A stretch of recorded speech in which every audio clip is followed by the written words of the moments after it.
Hello everyone, it's the Twins of Destruction here. Today we are going to show you how to make the Zeta beam prop from the sci-fi show Krypton.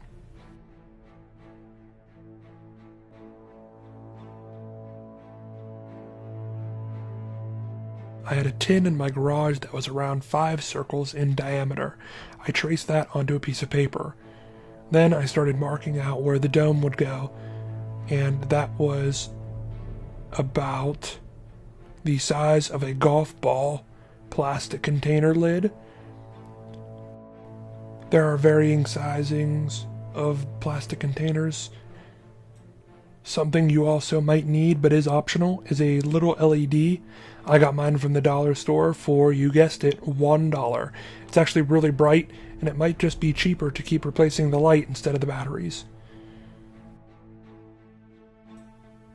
I'm using Foam, which are gym floor mats for this project. I have about 5 layers, and this is because this thing needs to be somewhat bulky, and when you actually sand it, the width will go down, so I wanted it almost bigger than it had to be. When gluing these together, I'm going to actually cut little lines into the foam so the glue can grip.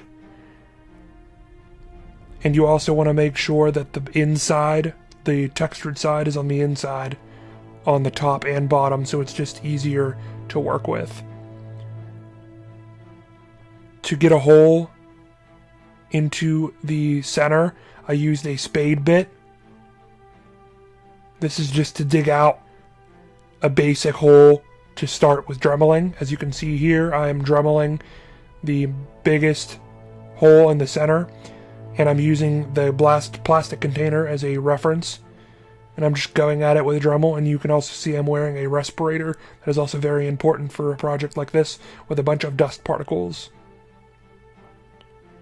And I'm continuing to sand out the center until it is to my liking. Again, I'm going to keep using that plastic container as a reference on the inside and looking at reference pictures on my phone to see if it actually is big enough, and I can also trim the plastic because I felt the plastic was too high.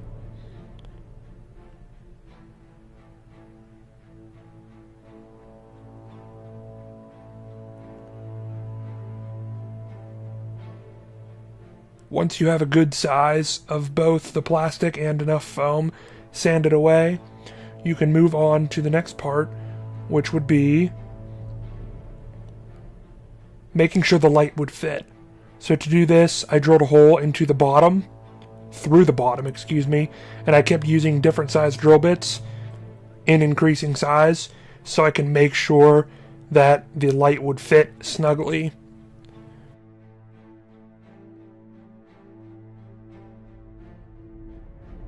Moving on to the next part, I drew on the necessary details onto the Zeta beam, using reference pictures from the TV show and just a little bit of guesstimation. To do this, I used a flexible ruler, and I tried my best to wrap it around the sides so I can get a circumference of the circle that I used, because it was different from the beginning because I sanded and added layers and whatnot. So with that knowledge, I evenly spaced lines. Again, if yours is a different size than mine, you won't use the same exact measurements. This is just the route that I went, and I wrapped it all the way around doing that method, so it's pretty even throughout the whole circumference. So I have 4 red lines, and in between each red line I have 2 green lines. Those are the details that I'm actually going to be engraving and carving. To do that, I'm going to be using a wood burner and this X-Acto blade that I have in my hand here. I use the X-Acto blade for the thinner lines, and this is me using a heat gun to make the lines pop out. Moving on to the bottom part, I needed a switch hider, so I'm using Velcro and a piece of foam, and what I'm doing is now sanding down the sides of this piece of foam. This is just thick craft foam. You can use pretty much anything as long as it can sand down. So I'm trying to blend it with the Zeta beam as much as possible.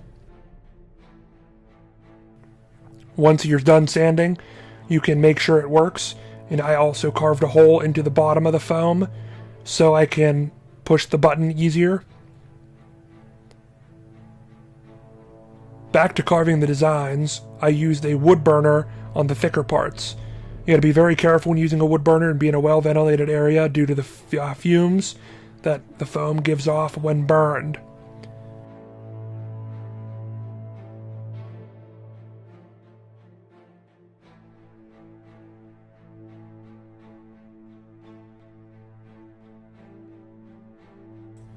After the detailing is done, you have a lot of seams left over from the original gluing.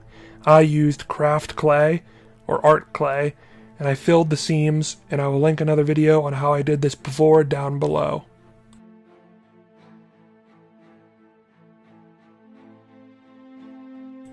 Using Plasti-Dip on your foam prop will give it strength and sturdiness when the paint finally goes on. I used about 3 coats, and it is up to you depending on what you feel your prop needs. I'm then going to use a base coat of light orange spray paint as well as orange acrylic paints to get the paint color I need.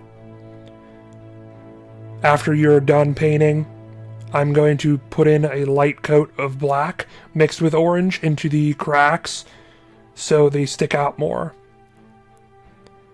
This is the end product in putting the Velcro onto the back of the button. I'm just using simple hot glue.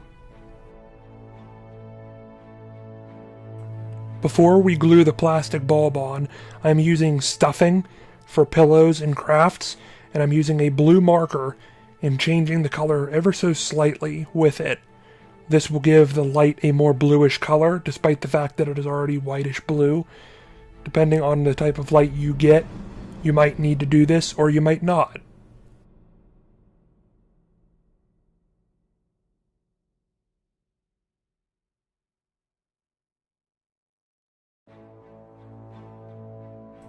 Here I'm attempting to spread the stuffing, so when I glue it in, it has an even base all the way around the Zeta beam.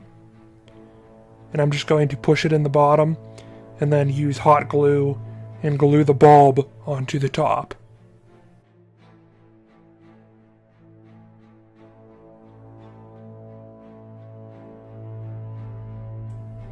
And then after you're done gluing, your Zeta beam prop is done. This is it, everyone. This is the Zeta beam from the sci-fi show Krypton. I really hope you enjoyed watching, and I will see you in the next video.